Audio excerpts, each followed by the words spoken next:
Imagine stepping onto a plane and finding a golden throne waiting for you. Prince Salman's Boeing 747 is a palace built to fly, and what sits inside it costs more than most people will ever see in a lifetime. From royal thrones to flying mosques, let's explore the most expensive jet in the sky, the lounges and the throne room.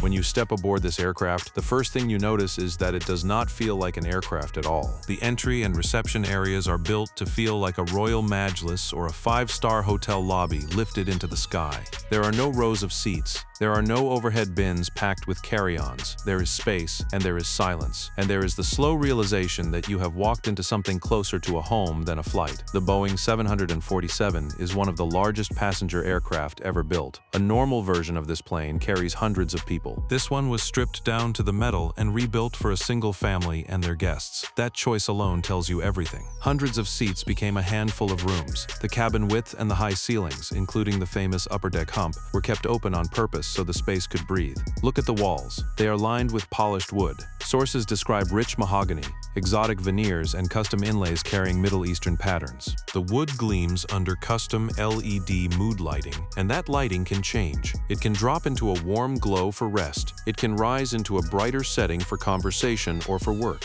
The light follows the mood of the room, not the other way around. Now the seating. The lounges are filled with high-back recliners and sofas wrapped in the finest supple leathers, often in cream, deep burgundy, or earth tones chosen to match a royal palette. Some are upholstered in silk and velvet instead. These are not first-class seats. They go far past that. They recline fully. They fold flat. Some turn into semi-private pods. Many of them carry built-in massage functions, adjustable lumbar support, and personal climate controls, so each person can set their own temperature in their own corner of the sky. There is gold here too. Gold or chrome trims the seating frames and the surrounding fixtures. In some royal versions, even the seatbelts carry that shimmer. It catches the light every time the cabin shifts. The floor matters as much as anything above it. Underfoot there is deep pile carpeting, often custom woven with subtle patterns or royal crests. It muffles sound. It softens every step. Combined with advanced soundproofing, it turns the whole cabin into a whisper-quiet room, even while the engines push the plane forward at nearly 600 miles an hour. The air filtration and climate systems keep the temperature, the humidity, and even the oxygen levels tuned for long flights, so a guest stepping off after 12 hours feels less like a passenger and more like someone leaving a hotel.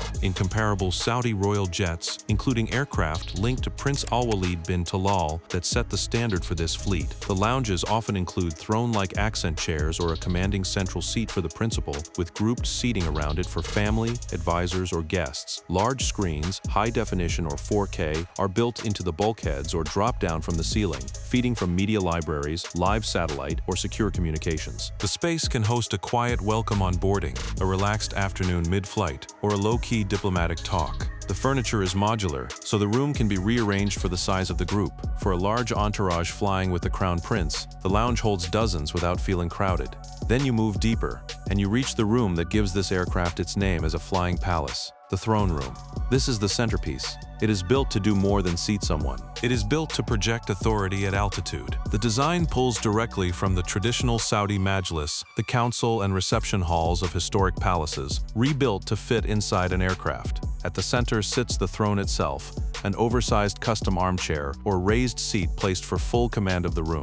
It carries intricate carvings with Arabian geometric patterns, palm motifs, or falconry symbols tied to Saudi heritage. The frame is built from lightweight aerospace-grade material, then covered in heavy finishes. Hand-polished burled walnut or imported woods, inlaid with mother-of-pearl, semi-precious stones, or gold leaf. The upholstery is full-grain leather from premium tanneries in deep crimson, emerald or cream, or velvet and silk embroidered with royal crests. Gold plating, in some cases 24 karat, runs along the armrests, the legs, and the structure. The seat reclines fully. It heats and cools. It massages, it adjusts, and it does all of that without ever losing the size and presence of a throne. On flights that can run 12 to 16 hours, comfort and command sit in the same chair. Around the throne are smaller royal seats, high-back chairs, or curved banquettes set in a formal audience layout, so the Crown Prince can meet advisors, family, or high guests without anyone rising to his level. The floor here shifts from carpet to an ornate woven rug or or inlaid parquet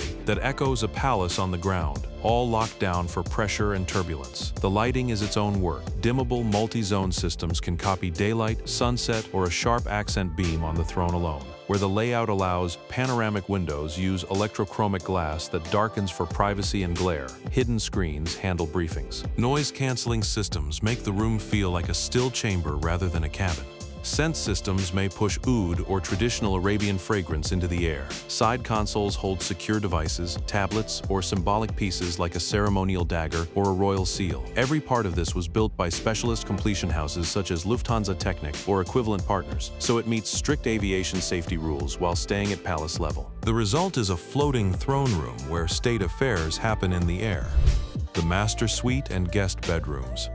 Past the throne, the aircraft changes character. The public grandeur falls away, and you enter the private living and rest quarters. These rooms sit toward the forward or quieter sections of the main deck and upper deck, pulled away from engine noise and entourage traffic, built for one purpose: total seclusion. The master suite is the crown jewel. It is not a bedroom.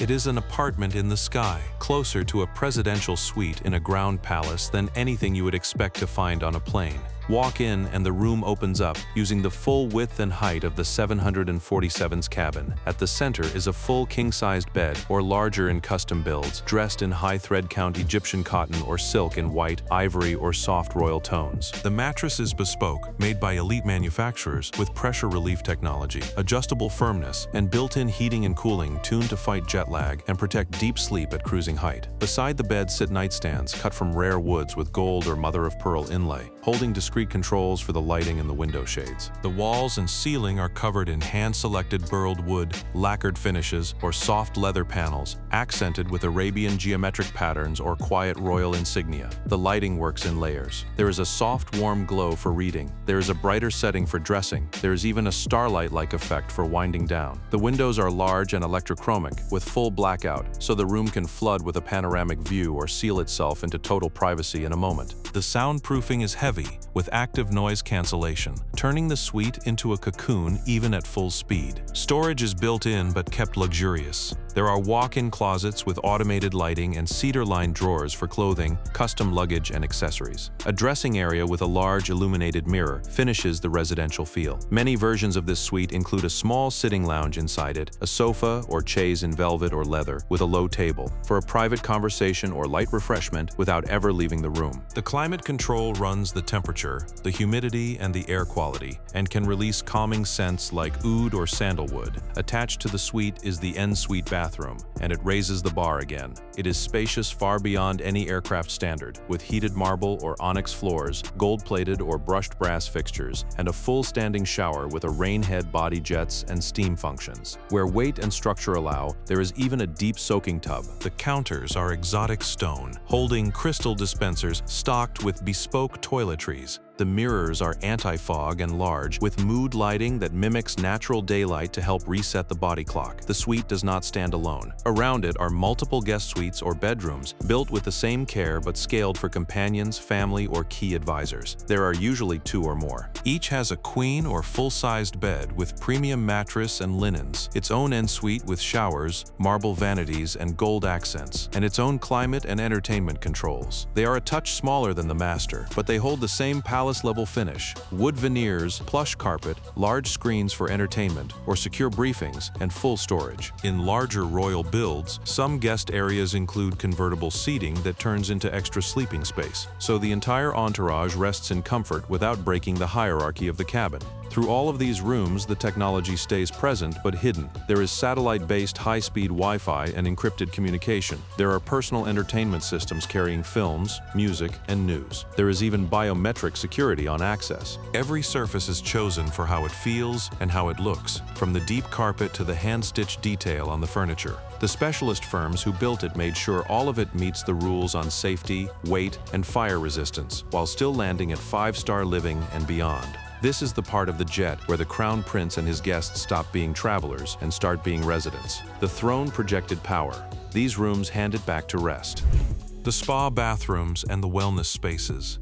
Step out of the bedrooms and you reach the spaces that most clearly separate this aircraft from any other private jet on Earth, the wellness and spa bathrooms. These are not lavatories. They are miniature spa sanctuaries built to rival the wellness facilities of a palace or a resort, placed for quick access from the sleeping quarters but kept private from the public rooms. The layout is wide by aircraft standards, with full standing room and multiple zones. The floors are heated marble, onyx, or travertine, polished to a mirror finish, with underfloor heating that keeps the stone warm even in the cool air at altitude. The walls carry matching stone, soft leather panels, or mosaic inlays in Arabian geometric designs. Every material was chosen to hold up against cabin pressure changes, turbulence, and humidity, while still looking like it belongs in a palace. At the center of the experience is the full standing shower, and in some builds a deep soaking tub where weight and structure allow. The shower carries rainforest heads, multiple body jets, handheld wands, and steam or aromatherapy functions, delivering a cascade that helps break down jet lag and tired muscles in the air. The fixtures are gold-plated or brushed brass, including waterfall faucets and towel warmers, all catching the layered light. The water systems are advanced, with precise temperature and pressure control, filtration for purity, and conservation features that meet aviation rules. Some reports on comparable Saudi royal jets describe something even more striking: Turkish bath or hammam, elements with heated marble seating or steam rooms, so a full traditional cleansing ritual can happen mid-flight. Think about that. A steam room, in the sky, on the way to a state visit. The vanity areas match the rest. There are large anti-fog illuminated mirrors with magnification and daylight simulating light, set over expansive stone counters. They hold crystal dispensers or automated systems stocked with bespoke toiletries, custom-blended creams, oils, and fragrances built around oud, rose, or sandalwood notes favored in Saudi tradition. The sinks are generously sized, sometimes with gold-plated basins, with plush seating or stools beside them. Storage is built in and lined with fine materials to hold grooming tools, medications, or wellness items out of sight. Lighting and atmosphere are tuned with care. Multi-zone LED systems run from bright task light for precise grooming down to soft mood light with color therapy. The ventilation is superior, with strong filtration, humidity control, and subtle scent diffusion that keeps the air fresh and stops any aircraft staleness. Privacy is total, with soundproofing, locks, and electrochromic doors or screens.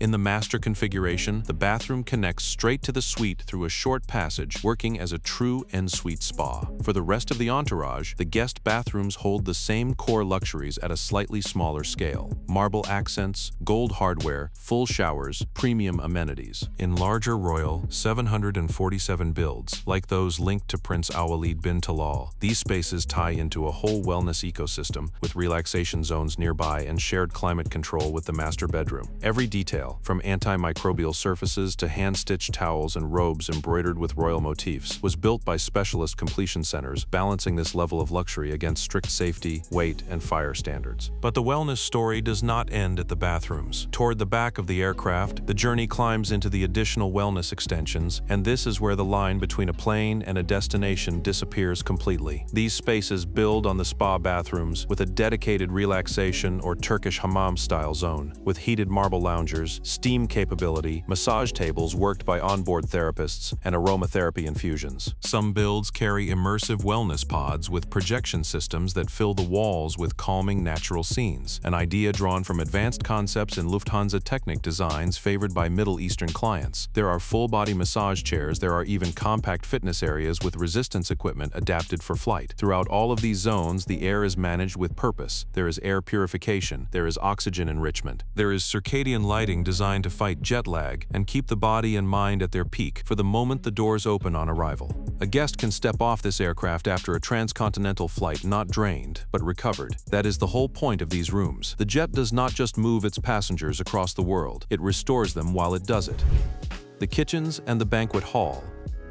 From rest and recovery, the aircraft turns to the table. At the heart of the jet's social life sits the gourmet kitchen and chef areas, a professional-grade culinary command center that makes restaurant-level dining possible at 40,000 feet. It sits mid-cabin or in a dedicated service zone, close enough to the dining rooms for smooth service, but separated enough to keep the work out of sight. This is not a galley. A normal jet, even a high-end business jet, has a galley, a tight kitchenette built to heat and serve. This is a luxury hotel or palace kitchen, with generous counter space, multiple workstations, and high ceilings where the 747's frame allows. The surfaces are polished stone, granite or marble composite, with high-grade stainless steel appliances trimmed in gold or brushed metal, and custom cabinetry in mahogany or walnut inlaid with royal motifs. The equipment is top of the line and adapted for flight. There are multiple convection ovens, high-powered induction cooktops, grills, microwaves, and warming drawers that can prepare and hold full multi-course meals for a large entourage. The refrigeration and freezer units are oversized and compartmentalized to stock fresh ingredients from across the world: Wagyu beef, fresh seafood, seasonal produce, and traditional Saudi delicacies. There are specialized tools too: pasta makers, sous vide systems, espresso machines, and pastry stations, so the chefs can recreate Michelin-starred dishes no matter the altitude or the turbulence. Advanced stabilization systems hold everything in place during the flight. A dedicated team works this space, often including executive chefs trained in international and Middle Eastern cuisine. The layout separates hot and cold preparation,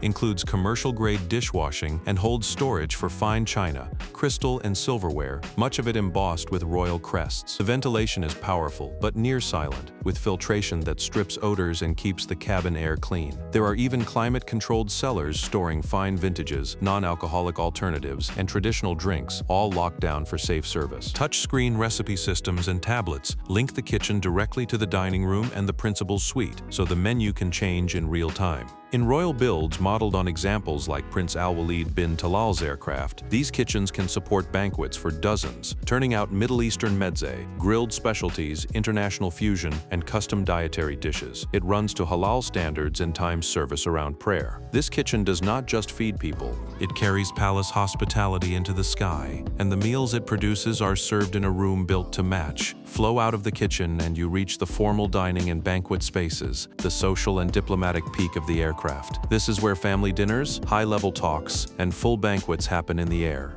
The dining area sits in the more spacious sections of the main deck, using the 747's wide body to feel less like a cabin and more like a palace banquet hall. The ceilings are high, the floor plan is open, and the service corridors feed in cleanly from the kitchen next door. The centerpiece is a large custom dining table that, in royal builds, seats 14 or more guests, with some setups reaching 20 to 26 depending on the occasion. It is cut from rare exotic wood, burled walnut or mahogany, with inlays of gold, mother-of-pearl or semi-precious stone, and subtle Saudi geometric patterns. In elite versions, it carries a marble or stone top with gold trim.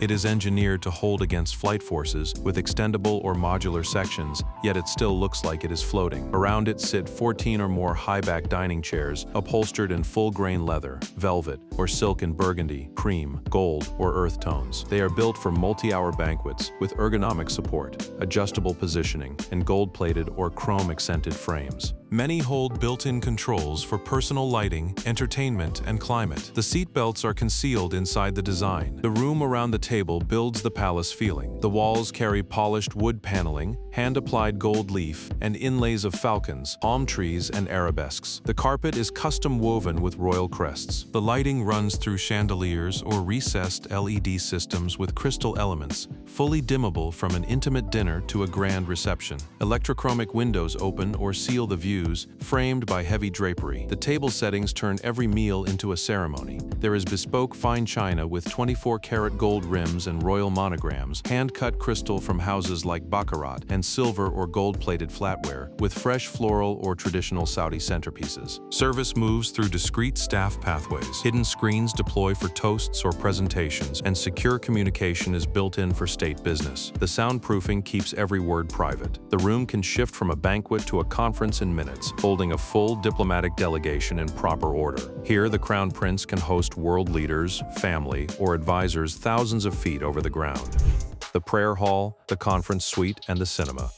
The final stretch of the aircraft holds the rooms that complete it as a self-contained world, and the first of these is the most personal of all, the prayer and spiritual rooms. This space sits in a quiet forward or aft section of the main deck, set apart for stillness, and it turns a religious need into a small mosque in the sky. It marks the central place of faith in Saudi royal life, giving a private setting for the 5 daily prayers, for reflection and for spiritual reconnection, no matter where the aircraft is in the world. The entrance sets the tone, with doors or partitions of carved wood, gold inlay, and Islamic geometric patterns that hold to tradition by avoiding figurative imagery. Inside, the room opens into a layout that feels far larger than the fuselage should allow. The focal point is the prayer area, with custom prayer mats woven from fine silk and wool in rich green, deep red, or cream, embroidered with Quranic verses or floral motifs. In elite royal builds, these carry advanced technology, gyroscopic or GPS-linked systems that automatically point toward the Kaaba in Mecca, the Qibla, no matter the jet's heading, speed, or position over the earth. That is the detail that captures the whole aircraft. Engineering bent toward faith, so that the direction of prayer holds true even while the plane banks and turns at altitude.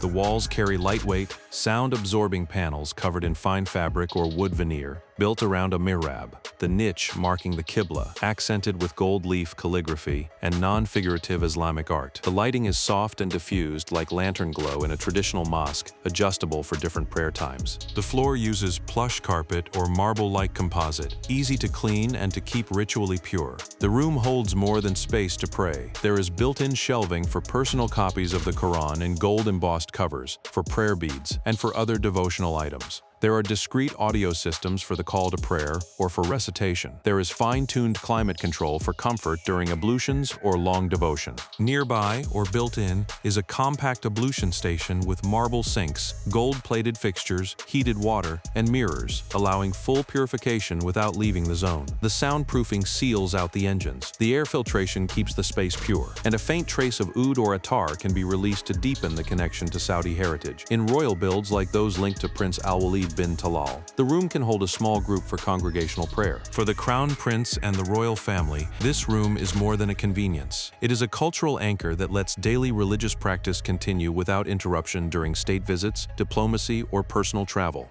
From the stillness of the prayer hall, the aircraft moves into its working core, the conference and meeting suite. This is a high-tech command center for a global statesman. At its heart is an expansive conference table in rare wood with inlaid detail, surrounded by ergonomic executive chairs with full connectivity. The room carries encrypted communications, multiple interactive screens, secure video conferencing, and high-bandwidth satellite internet, so real-time briefings, Vision 2030 strategy sessions, or business dealings with world leaders can happen in the air, sealed inside advanced soundproofing and jamming-resistant technology. The decor balances authority and comfort, with royal motifs, gold-trimmed fixtures, and adjustable lighting and modular partitions that expand or shrink the room for any size of delegation. And then, the room built purely for pleasure. The entertainment facilities turn the jet into a private cinema and media haven. A dedicated screening room carries a large 4K projection system or massive flat-panel displays with theater-grade surround sound, feeding blockbusters, curated royal libraries,